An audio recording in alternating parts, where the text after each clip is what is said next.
በሀገራችን ለፈረሶች ትልቅ ቦታ ይሰጣል። በዚሁ የተነሳም ልክ እንደወለዱት ልጅ በፈረሶቻቸው የሚጠሩ ብዙሃን ናቸው። አባ ዳሌ፣ አባ ዳማ፣ አባ ጉራቻ፣ አባ ታጠቅና የመሳሰሉትን ብዙ ስሞች ማንሳት ይቻላል። የአድዋ ጦርነት ሲነሳ ፋሽስቱ ጣሊያን እንዲሸነፍ ልክ እንደ ሀገራችን ጀነራሎችና ፈረሰኞች የፈረሶቹ ሚና ጉልህ እንደነበረ አያከራክርም። ሁሌ በየዓመቱ ጥር 25 የሚከበረው የአገው ፈረሰኞች በዓል ዘንድሮ ለ84ኛ ጊዜ ተከበረ ሲሆን በአዲስ አበባ ለመጀመሪያ ጊዜ በትላንትና ዕለት ማለትም ጥር 26 ቀን 2016 ዓ.ም በደማቅ ሁኔታ ተከብሯል። በክብረ በዓሉ ላይ የኢፌድሪ ባህልና ስፖርት ሚኒስተር አቶ ቀጀላ መርዳሳ፣ የአገው ምሁራን ማህበር አባላት፣ የአገው ፈረሰኞች ማህበር አባላት እንዲሁም ጥሪ የተደረገላቸው እንግዶችም ተገኝተዋል። የመክፈቻ ንግግር ያደረጉት የአገው ምሁራን ማህበር ዋና ኃላፊ ዶክተር ታምሬ አንዱዓለም የአገው ምሁራን ማህበር ከተመሰረተ 3 ዓመታትን ብቻ ያስቆጠረ ቢሆንም የአገውን ባህል ቋንቋና እሴት ለማሳደግ እየሰራ እንደሆነ ተናግረዋል። ሌላው ህብረተሰብም ከአገው ህዝብ መማር አለበት ብለው የሚያስቡትን እንዲህ ዘርዝረዋል። የአገው ፈረሰኞች ክብረ በዓል ያለፈ የትውልድ ጀግንነት የሚዘከርበት፣ ዛሬ ጊዜው የሚጠይቀው ተግባር የሚከወንበት፣ የነገው ትውልድ ህልም የሚቃኝበት የህብረት ተምሳሌት ነው። በአገው ፈረሰኞች ክብረ በዓል ለሀገር የተከፈለ መስዋዕትነት ይታወሳል። ማህበራዊ መስተጋብር ይገመድበታል። ለቀጣይ ትውልድ ደግሞ ባህልና ወግ ያወርሱበታል። በአገው ምድር በየትኛውም አይነት የአደባባይ ማህበራዊ ክንዋኔዎች ፈረሶችና ፈረሶቻቸው ይታደማሉ። በደስታውም በሐዘኑም ተካፋይ ናቸው። በእርግጥ በለቅሶ በንግስና በእንግዳ አቀባበል ሰልፍ አብረዋሉ። ኢኮኖሚውን በመደገፍ ረገድም ከእርሻ እስከ መጓጓዣ ሚናቸው የላቀ ነው። አገዎች የሀገር ሰንደቅ ዓላማን ከነሙሉ ክብሯ ሲያውለበልቡ የመስዋዕትነት ምልክትነቷን ፈረሰኞች በሰርግ በንግስ በለቅሶ አንግበው ይወጣሉ። ለሰንደቅ ዓላማው ቀናኢ የሆነው የአገው ማህበረሰብ ሰንደቁን ለማውለብለብ ፈረሶችና ፈረሰኞች ቅድሚያ ይወስዳሉ። በመሆኑም የሀገርን ሰንደቅ ክብር ማየት ለሚፈልግ ሁሉ ቀስቃሽ የሚያስፈልገው ባላገሮች የአደባባይ ትዕይንት ያሳዩበታል። የአገው ህዝብ በሀገረ መንግስት ግንባታ ሂደት የጎላ ድርሻና አርበኝነት የነበረው፣ በአንጻራዊነት ጠንካራ የሥራ ባህል ያዳበረ፣ ለመልማት የሚያስችሉ ሀብቶች ባለቤት ቢሆንም ዛሬም ብዙሃኑ በከፋ ድህነት ውስጥ ይገኛል። ከዚህም ባለፈ ከመቼውም ጊዜ በበለጠ የህልውና አደጋ የተጋረጠበት ወቅት ላይ እንገኛለን። እነዚህን መሰል ችግሮች ለመቀልበስ ህዝቡን ማንቃት እና በማደራጀት ሀሳብ መምራት ያስፈልጋል። የአገው ምሁራን ማህበር በቅርብ የተቋቋመ በመሆኑ በሰው ኃይል በሀሳብና በገንዘብ ረገድ ከመቼውም ጊዜ በላይ የእናንተ የአባላቱ ጠንካራ ድጋፍና ተሳትፎ ያስፈልገዋል። እንኳን የጀግኖች መታሰቢያና ባለውለታ ፈረሶቻቸውን መዘከሪያ ለሆነው 84ኛው የአገው ፈረሰኞች ዓመታዊ በዓል አደረሳችሁ። የኢፌድሪ ባህልና ስፖርት ሚኒስተር አቶ ቀጀላ መርዳሳ በበኩላቸው የአገው ህዝብ ቀደምት የኩሽ ህዝቦች መሆናቸውን ጠቅሰው የዛሬዋን ኢትዮጵያ የወለዱ ህዝቦች ናቸው ማለት ይቻላልም ብለዋል። ጨምረውም የፈረስ ውጊያን ለመጀመሪያ ጊዜ በሀገራችን ብሎም በአፍሪካ የጀመሩት የኦሮሞ የወላይታና የአገው ህዝቦች መሆናቸውን አንስተዋል። የአገው ህዝብ የፈረሰኞቹን ታሪክ ጠብቀው ለዚህ ስላደረሱም ልባዊ ምስጋናቸውን አቅርበዋል። እንግዲህ ስለ አገው ስነሳ የታሪክ ተማሪ ስለነበርኩ ሁሉ ጊዜ ንግግር ሳደርግ ወደዛ ነው የምወስደው። በኢትዮጵያ በተለየ በሰሜን ኢትዮጵያ ቀደምት ህዝቦች መካከል በተለይም የጥንታዊቷ ኢትዮጵያ ህዝቦች የሚባሉት የኩሽትክ ህዝቦች የነኑቢያ ስልጣኔ ዘመን የነበሩ ህዝቦች ምናልባትም ኢትዮጵያን የወለዱ ህዝቦች መካከል አንዱ አገው ነው።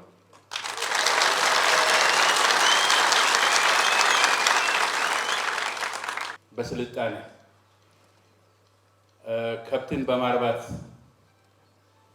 እህልን በመዝራት በእርሻ ስራና በከብት አርብነት ቀደምት ከሚታወቁት ህዝቦች መካከል ነው።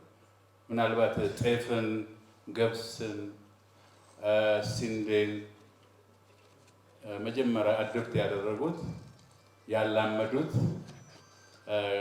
አገዎች እና ከአገዎች ጋር አንድ የዘር ሐረግ ያላቸው ህዝቦች ናቸው ብዬ አምናለሁ።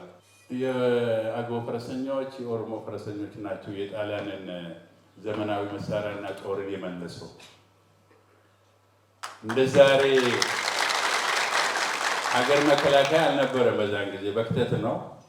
በክተት ጦሩንም የመሩት ውጊያውንም የሚያካሂዱት በአብዛኛው የፈረሰኞች መሪዎች ራሳቸው ናቸው። ወታደር ሆነው ፊት ለፊት ገብተው መሀል ገብተው ሰንጥቀው ጣሊያንን ግራ አጋብተው እነ ጀነራል ባራቴሪን መንገድ እንዲጠፋቸው እስኪጠፋቸው ድረስ አድርገው ወደ ኋላ የመለሱት አገዎች፣ ኦሮሞዎች፣ ሌሎች አማሮችን፣ ትግሬዎችን ነበሩ። ፈረሶቹ ግንባር ቀደሞች ናቸው። ፊታውራሪዎች ናቸው ፈረሶቹ። ስለዚህ ፈረስ አሁንም ይኑር፣ ለነገ የሚኖር እንኳን ጠበቃችሁልን። ይሄ ባህል የሰላም የደስታ ያድርግልን። አመሰግናለሁ። የአገው ፈረሰኞች ማህበር አምባሳደር መልካም ዘመን በመድረኩ ላይ ንግግር ያደረገች ሲሆን በንግግሯም የአገው ምሁራን ማህበር ለአገው ባህል ቋንቋና እሴት እየሰራ መሆኑን በመጥቀስ ሌላውም ህብረተሰብ የራሱን ድርሻ እንዲወጣ ጠይቃለች። የህዝብ በዓል የሆነውን ሻደይ በዓልን አብሮ ለማክበር ጥሪዋንም አስተላልፋለች። የአገው ፈረሰኞች ማህበር ያለፉት 84 ዓመታት ጀግንነትን እየዘከረ ባለውለታዎችን የማስታወስ ኃላፊነቱን እየተወጣ ዛሬ እዚህ ደርሷል። የበዓሉ አጀማመር መነሻ በዓሏ እና ማይጮ ጦርነቶች ከሌሎች ኢትዮጵያውያን ጋር ዘምተው የተሰዉ የአገው አርበኞችና ፈረሶቻቸው ጭምር ለመዘከር ብሎም የተከፈለውን የጀግንነት ዋጋ በትውልድ እንዲታወስ ታስቦ የተመሰረተ ነው። በዚህ በዓል የምንማረው ነገር ቢኖር አቅማችን በፈቀደ መልኩ ጥሩ ነገሮችን ወደፊት አምጥተን ለዛሬ ትውልድ መገንቢያ መጠቀም እንደምንችል ነው። ሌላው ጉዳይ አገው ለሰው ብቻ ሳይሆን ለእንስሳትም ክብር ያለው ህዝብ ማሳያ እሴት ነው።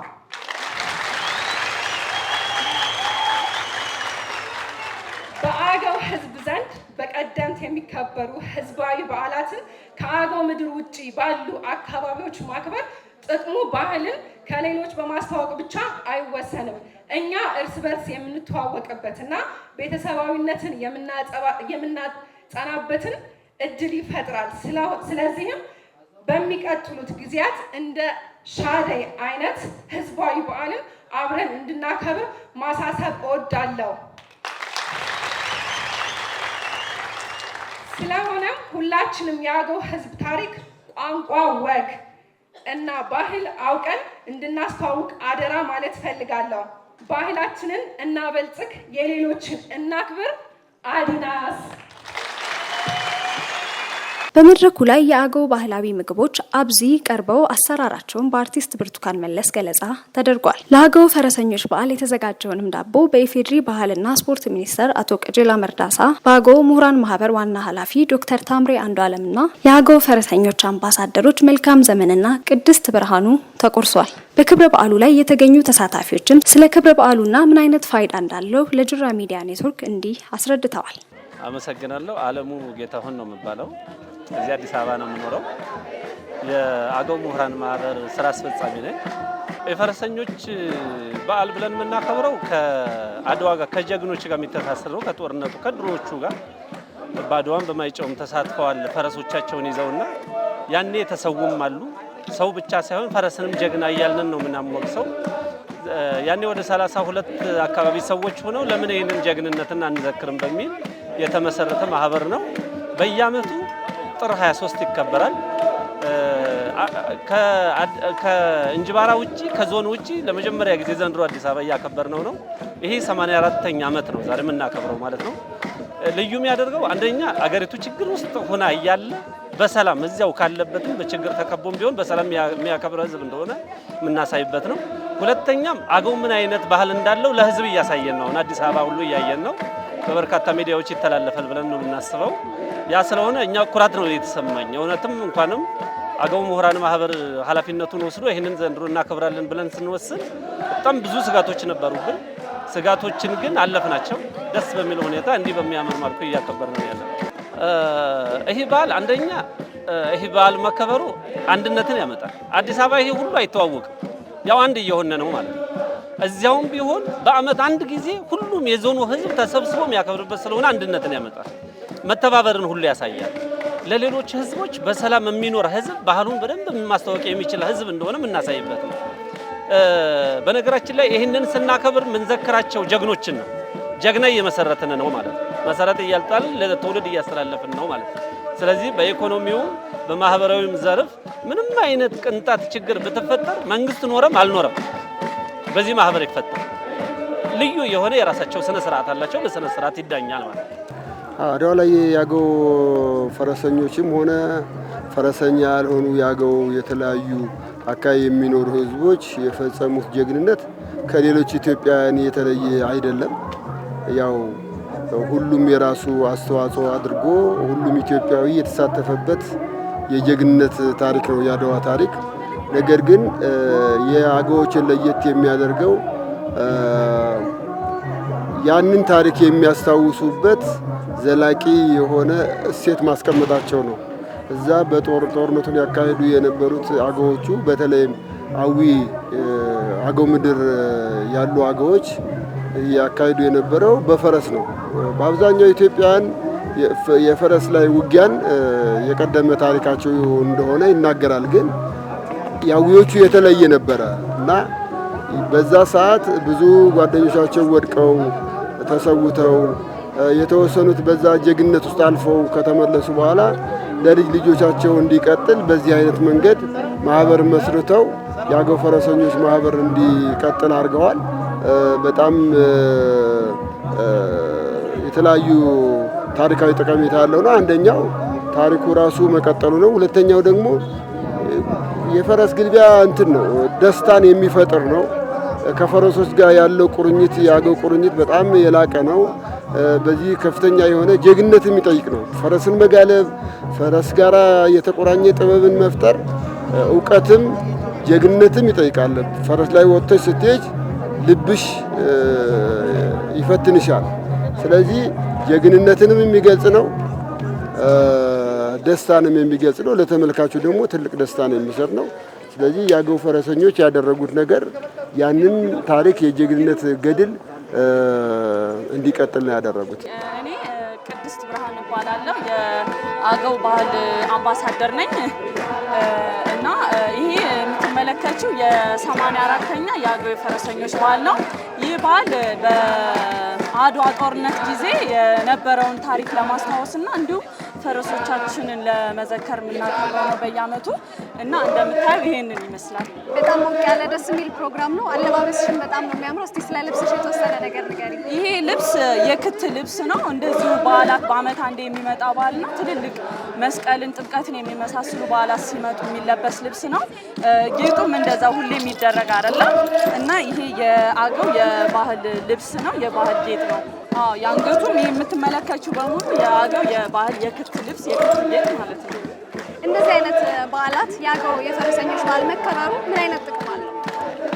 ጥቅሙ ይሄ ታሪክን ለተተኪው ትውልድ ማስተላለፍ ነው። ይህ ማለት አሁን የተጀመረ ሳይሆን የዛሬ ከ84 ዓመት ጀምሮ የተጀመረ ባህል ነው። እንዲህ በሚገርም ሁኔታ ሞቅ ደመቅ ብሎ ደግሞ እየተከበረ ያለ ባህል ነው እና ይህ ባህል ለተተኪው ትውልድ ታሪክን እንዳይቀር ለወደፊቱም ጥሩ እየሆነ እንዲሄድ መልእክት ለማስተላለፍ ነው። አዲስ አበባ ላይ ሲከበር የመጀመሪያው ነው አይደል? አዎ። እስቲ እንዴት ነው አዲስ አበባ ላይ መከበሩስ ምን የተለየ ፋይዳ ይኖረዋል?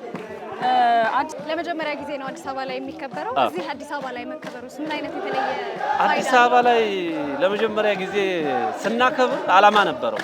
አንደኛ የአገው ልጆች ከየሄዱበት ተበታትነው መኖር የለባቸው፣ አንድ መሆን አለባቸው፣ መነጋገር አለባቸው። እንዲህ አይነት ልዩ ባህል ያላቸው ስለሆነ ይህን ባህል ለሌሎችም ለማስተላለፍ አንድ፣ ሁለተኛ ለችግርም ለደስታም አብረው ሆነው ማክበር ስላለባቸው መተባበር ስላለባቸው አሁን ለካ ሰው አለኝ የሚል ይኖራል ማለት ነው። ይህን ያክል ለካ ሰው አለኝ እንዲሉ በቃ ስነ ልቦናቸውን ምን ገነባበት ስለሆነ አዲስ አበባ ላይ ዘንድሮ ስላከበርን መሰረት ነው። የመጀመሪያ ጊዜ ነው። ቀጣይ ዓመት በጣም በትልቁ እናከብራለን። ጃን ሜዳ ብዬ ነው የማስበው ማለት ነው። ባህሉ የእውነት ለመናገር የአድዋን የጀግንነት ታሪክ መሰረት አድርጎ የተጀመረ እንደመሆኑ በአዲስ አበባ ደረጃ መከበሩ በሀገር አቀፍ ደረጃ እንዲከበር ጥሩ የሆነ ጅማሬ ነው ብዬ ነው የማስበው። አዲስ አበባ ላይ እንደምትመለከቱ ለመጀመሪያ ጊዜ ነው የምናከብረው እና ባህሉ በጣም ደስ ይላል። በዚህ መንገድ አልጠበቅንም፣ እንደዚህ ይሞቃል ብለን አላሰብንም። አሁን በጣም ሞቅ ደመቅ ብለን እንደምታዩ ለብሰን አሸብርቀን እንደዚሁ እያከበርን እንገኛለን እና በጣም ደስ ብሎኛል ከጠበቁት በላይ ስለሆነ። እንግዲህ አገው ብዙ ባህሎች አሉት እንደምናውቀው በጣም ጥንታዊ ሕዝብም ስለሆነ ከጥንታዊነትም አንጻር ብዙ ባህሎች ተቀድቶ የማያልቅ ብዙ ባህሎች አሉት። ከነዛም መካከል አንዱ የፈረስ ግልቢያ ነው። በፈረስ ጦር ማካሄድ ነው። ያው የተጀመረው ይሄ ባህል ማክበር የተጀመረው እንደዚህ ሴርሞኒያል የሆነው ቅርብ ጊዜ ቢሆንም ይህ የተለመደና በአገው ሕዝብ ላይ ከጥንት ጀምሮ የሚታወቅ ትርኢትም ነበረውና በሀዘንም በሰርጉም በሁሉም ነገሮች ፈረስ ይዞ ነው የሚወጣው። ያው እንደሚታወቀው በቅሎንም ማዳቀል የቻለ ሕዝብ ስለሆነ በቅሎንም ጨምሮ ማለት ነው እንደዚህ ይወጣልና አድዋ ላይ ያደረገው ይሄንን ነው ማለት ከአባቶቹ በታሪክ የወረሰውን የውጊያ ስልት ተጠቅሞ በፈረስ ላይ ሆኖ ነው የተዋጋው የአገው ሕዝብ። ከዚህም ጋር ተያይዞ ከዛ ከአድዋ ድል ማግስት ማክበር ተጀመረ ማለት ነው። ያን ድል ይዞ ማክበር ተጀመረ። አሁን ባለው ደግሞ እዛ በአካባቢዎች ላይ ነበር የሚከበረው። በነገራችን ላይ ቅድም እንዳልኩሽ የአገው ሕዝብ ታሪኩ ብዙ ቢሆንም ባህሉ ተቀድቶ የማያልቅ በጣም ብዙ ቢሆንም ግን በደንብ ጎልቶ አልወጣም። ምክንያቱም እንደምናውቀው ያው የኢትዮጵያ ስልጣኔ ከወደቀበት ከ1270 በኋላ በአገው ላይ ሰፋፊ ዘመቻዎች ስለተደረጉ የማንነት ተኮር የሆኑ ጭቆናዎች ስለነበሩ ከነዛ ጋር ተያይዞ ጎልቶ እንዲወጣ አልተፈለገም ነበር ሳይሆን አይፈልገን አሁንም ትግል እያደረግን ያለ ነው። ለዛ ነው እና ከዚህ ጋር ተያይዞ የአገው ሕዝብ ባህሎቹ ታሪኩ ሙሉ የተዳፈነ ስለሆነ ከቅርብ ጊዜ ወዲህ በድምቀት እነ ሻዴንም እነ ፈረሰኞችን ሌሎችን በድምቀት ማክበር ተጀምሯል። ያም ሆኖ ግን አሁንም ከዞኑ ውጭ እንዳይወጣ ነው አሁን እየተደረገ ያለው ማለት በስፋት ማክበርና ለማስተዋወቅ ወይም በአገር ደረጃ ሊከበር ሲገባው የአርበኞች መታሰቢያ የሆነው የፈረስ ግልቢያው ነገር ግን በዛ ልክ እየሄደ አልነበረምና በዘንድሮ ከዛ በተሻለ ያው ብዙ ትግል ነው። ሚዲያ ላይ ማየታችሁ ከሆነ ያን ሜዳ ላይ በሰፊው ለማክበር ዝግጅት አድርገን ነበረ። ያኛው መጀመሪያ ላይ ጥሩ ምላሽ የነበረው ቢሆንም በኋላ ያው ስላልተፈለገ ቀረ። እዚህ ሀገር ፍቅር ቲያትር ውስጥ እንድናከብር ተገደድን ማለት ጃን ሜዳን ነበር ፍላጎታችን እዛ ነበረ እና በዚህ ልክ ነው ከዛ ወደዚህ እንዲመጣ የፈለግነው።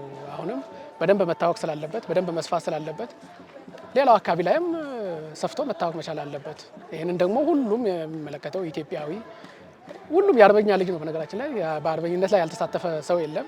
ያ ሁሉ ይህንን እንዲያውም በደንብ የዚህን ያህል ዓመታት ሁሉ የአገው ሕዝብ እያከበረ መምጣቱን በደንብ መደገፍና ማገዝ መቻል አለበት ብለን እናምናለን። ሌላው የፈረስም የበቅሎም በነገራችን ላይ ሁለቱም በቅሎም የሚታወቁ እንግዲህ አገው ካዳቀላቸው የስልጣኔ ውጤቶች አንዱ ስለሆነ በቅሎንም በደንብ እንጠቀማለን። በሁለቱ እንጠቀማለን፣ እየጋለብን እንውላለን ማለት ነው። አለባበስ ከአባቶቻችን ጋር የሚተሳሰር ነው። ይሄ በአገው ሕዝብ በጣም በተለየ የክብር ልብስ ነው። ማንኛውም የአገው ተወላጅ እንዲህ አይነት ጃኖ ጋቢ ሳጥን ላይ ይኖረዋል። የሌለው የለም። ልክ በተለየ መልኩ ነው የሚያዩ። ሲታመሙ እንኳን ይሄኛው ሲሰራላቸው የሚድኑበት ነው። ይህንን ያክል እርግጥ አምላክ ሆኖ አይደለም፣ በአምላክ በፈጣሪ የሚያመልክ ህዝብ ነው። ዞሮ ግን ይህንን በጣም ነው የሚወዱት። ይሄ አለባበስ ዋንጫሬ ይሉታል። እዚያው የተለያየ ስም ይሰጣል። ዋንጫሬ ማለት ከዚህ በታች ቀጭን ነው፣ ከዚህ በላይ ሰፊ ሱሪ ነው። ኮት ደግሞ እንደዚህ ይሄ ነው ያገው ሙሉ ልብስ ይሄ ነው። እርግጥ ዘንግ የጀግኖችን ጦር ጋር የሚተሳሰር ነው። ለምን ሳትይዝ እያለኝ ነው። አመሰግናለሁኝ። እና አለባበሱ ከዚህኛው ጋር ከማንነት ጋር የሚተሳሰር ነው።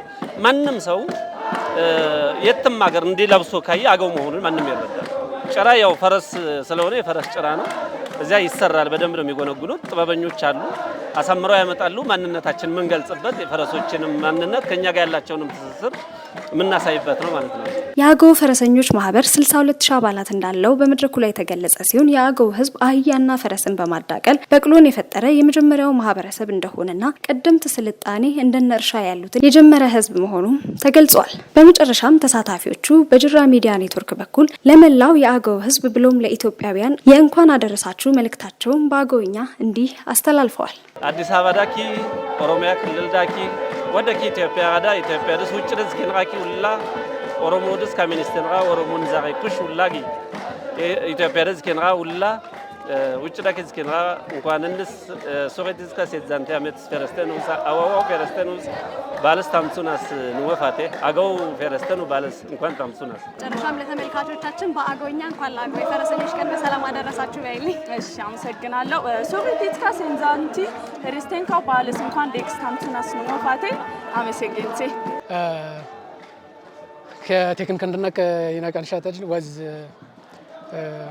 ፊርዘዙ በሊል ችንዘት ከመት ህዝበንድ አዶ ታሪክ ሰራሽን ንዝግሬል ከብርዘኖ ከረምጎ አነኝ ንዝቦግም ሳይን ሰራሽና ነው ይናክሊዙ ውርስ ታሪክን ንደገል ወዝ በሊል በሊል ችንዘት ሶተርን ሲዘትረ ያገው ፈረሰኞች ባህል ይሽተው የምትምሽወል ወዝ ችንዘት ቴንክ ዩ በጣም ጥሩ ነው። ምናልባት በመጨረሻ ማለት እንፈልገው ይሄ እንዲቀጥል ትውልዱ የአባቶቹን አሻራ ለማስቀጠል ከፍተኛ ጥረት ማድረግ አለበት። በጣም አመሰግናለሁ።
Ayaho.